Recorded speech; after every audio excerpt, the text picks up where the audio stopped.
Good morning, everyone. I'm Lee Levitt, and I'm excited to present to you Clustering for Dummies. All right, so let's dive in. First off, let's look at the type of data that we receive from running cytometry. Each row that we get from our instrument is a cell, and we're able to assess all markers on that panel for every cell. So in this case, if there are two markers, every cell would have a readout for these two markers. But at TACO, we have larger panels. We do everything between 25 and 42 marker panels. So what are your options for assessing this type of data? Well, you have two options. And this is assuming that we've never encountered these markers before. So how do we understand all of this data? Well, you need to manually gate every combination of markers. We don't do this at TACO because we're built upon decades of research in immunology. But this is assuming that we would do this for markers that we've never seen before. And if we go with that assumption, we're looking at a total combined hours of 150. So this would take you multiple weeks to compare every single marker to each other for 100 samples. The other option is you can run unsupervised clustering. This would take you approximately 3 hours to assess. And the trade-off between doing manual gating and clustering is that you might miss a crucial result. And when you're running these large clinical trials that cost millions of dollars, I don't think you want to miss a single result. So how do we navigate all of these markers? Well, traditionally, scientists will plot these markers against each other. So for a 2-marker panel, this is very simple. We'll plot the CD4 cells against the CD8. And then a scientist will come in here and they will draw manual gates. Here, they've now labeled the cells. So these cells in the top left corner essentially get a name tag, and they're identified as CD4 cells. Down here, these cells, which are CD4 negative, but CD8 positive, are now considered CD8 cells. And here in the top right, these would be considered our double positive T cells. And in our bottom left are our double negative T cells. This is how we label the cells now manually. But now as our panel increases in size, so do the number of plots that we have to assess. For example, if we're going to do a 3-marker panel, we're going to need to create 3 plots. So if we do CD3 versus CD19, we'll have a plot. And that plot's represented by this line. Next, we need to assess CD19 versus CD38. And that's distinguished by this line. So that's our second plot. And here, CD3 versus CD38, we have a third plot. So on this visualization, the lines represent all the plots that you'd have to draw to compare these markers. If we add another marker to the panel, the number of plots that we have to assess goes up to 6. We add another marker, say we go to an 8-marker panel, we're now looking at 28 plots that a scientist would have to draw and gate. But at TACO, with our 42-marker panel, you're looking at over 8 plots that you'd have to draw. Here on this beautiful visualization, that's all of the plots. That's 861 total plots that a scientist would have to draw if they were naive to the data. So assuming you have a single sample, you have 861 plots. At TACO, our talented scientists can assess a single plot in approximately 10 seconds. So that would take, on average, around 2.5 hours to assess all 861 plots. Now, say you have a modest cohort of 100 samples, you're looking at over 6 working weeks to complete gating. In addition to this massive amount of biaxial plots that you have to assess, the number of potential cell types is huge. Take a 2-marker panel. With a 2-marker panel, the number of potential cell types that you could identify is 4. So, and that's assuming a black and white relationship, whether it's CD3 positive or negative, CD19 positive or negative. You end up with 4 cell types. So here, the first cell type would be CD3 positive, CD19 positive. The next one would be positive negative. The third one would be negative positive. And the fourth one would be negative negative. Now, when we add a single marker to the panel, the number of potential cell types doubles. So adding 1 marker doubles the amount of cell types that we can potentially discover. If we add another one, we have 16 potential cell types, doubles again. Add another marker, we're up to 32 cell types. Another 64, 128, and 256. Pretty soon, when you get up to our 42-marker panel, you're at over 2 trillion potential cell types that you can discover. This plot's difficult to understand, so let's plot it this way, where we log transform the axis. Once we reach a 20 marker panel, we are now looking at our first million potential cell types that you can discover. We're up to 30 marker panel, you're at 1 billion potential cell types. And finally, up around 40, you're at 1 trillion potential cell types that you could discover from these panels. So how do we understand this multidimensional data? And what is this curse that we've been given? Well, this is commonly known as the curse of dimensionality, which is pretty spooky in this holiday season. So what are our options to break this curse of dimensionality? Well, last week, my CEO Ramji gave you a presentation on principal component analysis. And principal component analysis is great, although it does have its trade-offs. Principal component analysis assumes that your data scales linearly. The problem with these huge multidimensional panels is that the number of cell types does not scale linearly. So we have to look to other tools to help break this curse. One of the most useful tools to visualize this high dimensional data set is by using UMAP. UMAP takes that massive dimensional data frame and it visualizes it in 2 dimensions. So now we've gone from a 42-dimensional data set, and we can see it now in 2 dimensions. Here, every single gray dot is a cell. And the question is why did the UMAP algorithm display the data in this way? Well, to answer this question, we will begin to look at the expression underlying these cells. So here, we're going to look at CD14. This is going to identify to us classically monocytes. And we see when we look at this expression profile, here on the right, all of the monocytes are separate from these other islands. At this point, we call them islands because they've not been identified. They've simply been visualized. So our monocytes are visualized here, separate from all of the other islands. If we look at CD3 expression, this is going to tell us where the T cells are. And now it starts to make sense why these islands are separate from the others. Next, we'll look at CD56 expression. This shows us the natural killer cells. And the natural killer cells are really deeply expressed in this island. We'll go back to our T cells and try to understand where are our CD4 positive T cells? They're here in this island. And where's our CD8 positive T cells? They're here in this island. Finally, we'll go to our regulatory T cells. We can see that they are an offshoot of our CD4 T cell island up here. And we'll end with identifying where the B cells are with our CD19 expression. So at this point, UMAP's done an incredible job at crafting this visualization and explaining to us why it decided to separate these clusters of cells away from each other. But at this point, we've not identified any of the cells. We haven't said, you cluster of cells, I'm going to give you a name tag. And so at this point, we have to use another tool to help break this curse of dimensionality. And the other tool that we're going to use is unsupervised clustering. So we're back to this problem. None of these cells have a label. They are visualized very nicely, but now we're going to use unsupervised clustering to give these cells a label. So here on the first step, we're going to show you what the clustering algorithm does. The clustering algorithm came in here and it looked at these cells' expression profile and it said, I'm going to give you each a name tag and identify you all as the same. And it's going to continue to do that. It's going to continue to grab these cells and give them a label. It's going to say, you cells, you're all labeled,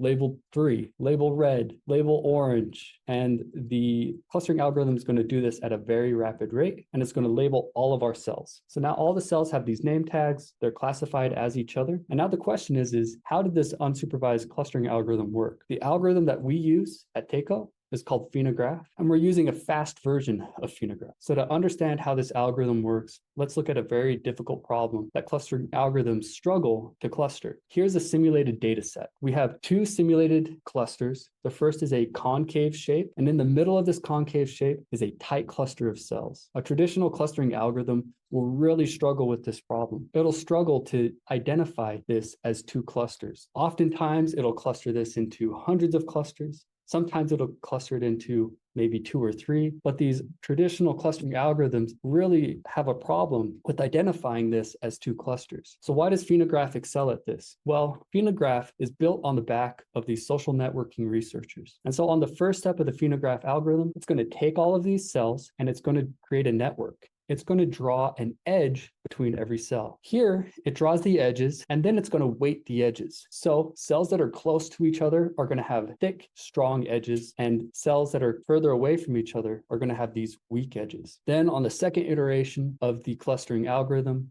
it's going to look for weak edges, and it's going to sever those weak connections. Here, Funograph excels at identifying two clusters, and this is why we love using it here at TACO. So should we trust unsupervised clustering for this identification of cells? Well, I think we should, and I think we should because unsupervised clustering has an impressive resume of results. Here, I'm going to show you 4 results that were found using unsupervised clustering that would have most likely been missed by using conventional gating.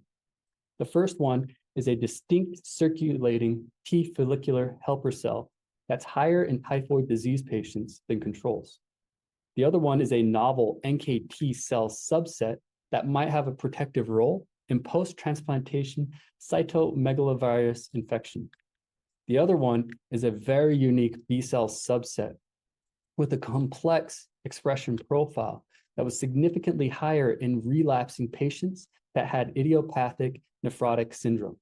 And finally, there was this cell type, which is a unique expression profile of CD4 positive, CD27 negative, and CD57 positive T cells in patients with ALS compared to those with healthy controls. So with this pedigree of results, we feel confident using unsupervised clustering, and we're confident that unsupervised clustering identifies cell types that would have been missed by gating. So how do we do this here at TACO? Well, the first step is we take all of our samples and we gate these samples to a top-level gate that makes the most sense. In this case, we always start off with non-granulocytes. So this has removed dead cells and has placed us at the beginning stages of our traditional gating protocol. Then we're going to place all of these cells into our clustering algorithm, FastPG, and we're going to run multiple iterations of FastPG. We're going to do this with different types of parameters to FastPG, and then we're going to assess which one performed the best, and we're going to now apply our automatic naming algorithm. The output of FastPG is numeric. So the clusters are labeled as 1, 2, 3, but we need to give a biologically relevant name to these clusters. And that's where this naming algorithm comes into play, because after using our algorithm, we now go from a label of 1 to the label of CD4 T cell. After this, we need to QC the names, improve them, change them, make sure that the algorithm was correct. And this requires a significant amount of immunological background, which we have here at TACO. Then we end up with these cleaned clusters. What we found at TACO is when your study includes whole blood, it makes sense to cluster non-granulocytes separately from granulocytes. So if we're looking at whole blood, we're going to go ahead and cluster granulocytes. We'll run FastPG with these variety of different inputs. We'll then name, QC, we end up with clean clusters. And then we go ahead and stitch these clusters together using our cluster stitch algorithm. So let's show you an interesting result from one of our sample data sets on TACO Bio. This is from our UMN 002 data set, and you can access this at app.taco.bio. The interesting cluster that I want to introduce you to is this red cluster of cells. The algorithm identified this cluster of cells as CD4 T effector memory. So now at this point, we want to QC and make sure that our naming algorithm did the best job. So the first thing we're going to ask is it a T cell? To answer that question, we're going to look at the expression of CD3. When we look at the expression of CD3, these red cells are expressing CD3. So yes, this should be labeled a CD3 T cell. Next thing we want to ask is, did it label it correctly as a CD4 cell? And yeah, it did. These cells do express CD4. Now we want to go further down traditional gating. And further down traditional gating classifies cells as effector memory, as CD4 naive cells, central memory cells, effector memory cells, and effector memory. And this is based off of 2 markers, 27 and CD45RA. The first thing we're going to look at is CD27.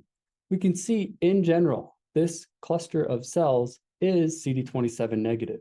So far, the naming algorithm is doing a pretty good job. It's taken us down this path to a CD27 negative path.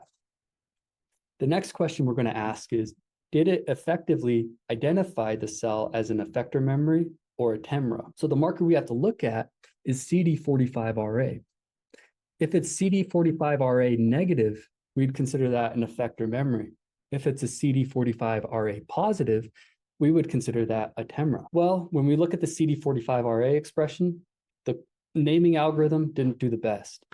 This cluster is really separated between effector memory cells and TEMRAs. So this makes us question, why didn't this clustering algorithm name it correctly?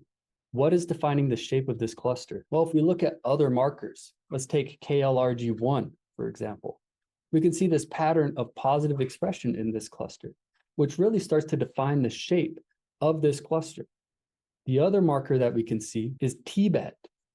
This shape of our cluster matches the shape of our TBET expression. So this was interesting because our naming algorithm attempted to do what a classic immunology scientist would do. It attempted to classify it into one of these four categories. But our unsupervised clustering algorithm identified something that was more unifying for this cell type than the CD45 and CD27 expression. And now our clustering algorithm has identified this CD4 positive, KLRG positive, TBET positive cell. This would have been missed with traditional gating. As you can see, traditional gating is going to go through and it's going to manually label these cells as effector memory TEMRA, essentially missing out on this unique cell type. Now, following up on this, we wanted to see, was there a biological significance to this unique cell type that was identified from our unsupervised clustering algorithm? And when we assess this, we zoom in and we see that, yeah, when we compare non-responders to responders, there is a difference in this cluster of cells. We see a higher expression of CD4 in responders. We see a higher expression of CTLA4 in responders. We see a higher expression of FOXP3 in responders, and we see a higher expression of PDL1 in responders. These are now clues to explain why the treatment did or did not work. Is there a marker here that's missing that you would expect to be upregulated in your clinical trial? Does this now help you identify a cohort of patients that you might want to enroll? Patients that didn't respond, who aren't responding to your treatment, perhaps you can craft your next clinical trial to identify patients that would respond. These are questions that we're able to answer with our high-dimensional assays. So finally, let's go into summary on why unsupervised clustering is so useful. More markers means the more you're cursed by dimensionality. But there are many tools. Last week, we talked about principal component analysis to help break this curse. This week, we're talking about UMAP. UMAP is best to visualize this high-dimensional data. We use an unsupervised clustering algorithm to produce distinct and interesting clusters. Remember, this is going into those cells, giving them a name tag, and identifying them as similar to one another based off of their expression profile. And who cares? Who cares about this? Well, I think you should care because we find cell types that you would have missed by conventional gating. So if you're running a very expensive clinical trial, I don't think you want to miss a single result, and unsupervised clustering makes sure that you don't. So back to our two bad options for big cytometry data sets. You wanted to find every combination of potential cell types out there. Hand gating this is going to take you hundreds of hours. In comparison to that, at TACO, we can produce our unsupervised clustering results in a matter of hours. You can try to cluster it yourself, but doing it yourself means that you need to tinker with these inputs to the clustering algorithm. You need to be able to visualize, and you need to be able to visualize rapidly and iterate through your data. You need a robust cluster naming strategy, and you need an immunologist to confirm that the named clusters are correct. You need to QC this naming, which requires a lot of visualizations. Then you need to perform a statistical analysis before you finally get your results. So I would suggest you elect our help to do this because we can do it rapidly, effectively, and accurately. So thank you for coming to my webinar. I'm happy to take any questions if there are any. If not, have a great Halloween and we'll see you soon.